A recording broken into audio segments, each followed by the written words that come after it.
Well, everyone, I have to say, I made a couple of videos ago, where I talked about how the Beatles are forever and they're still very, very popular today. You can check that one out. But I since then watched Matthew Street's video, which was brilliant, and he brought up a point, something that I'd known about, but I unfortunately neglected to mention it in my last video, so I'm going to say it here. Well, first of all, we just got news that for the decade that was the 2010s, 2010 to 2019, that is, the Beatles had the number one vinyl album release of the entire 2010s, and that was Abbey Road.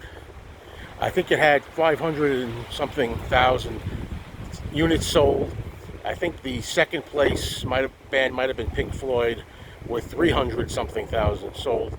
Also, I should mention something I didn't mention in my last video. I found out that Sgt. Pepper's Lonely Hearts Club Band was also in the top 10. I think it was leaving the Beatles as the only act in there that had two best-selling vinyl, we're talking about, albums in the 2010s. That's amazing, folks.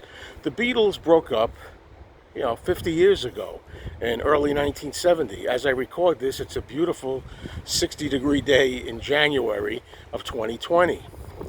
I mean, how did they do it? They transcend time.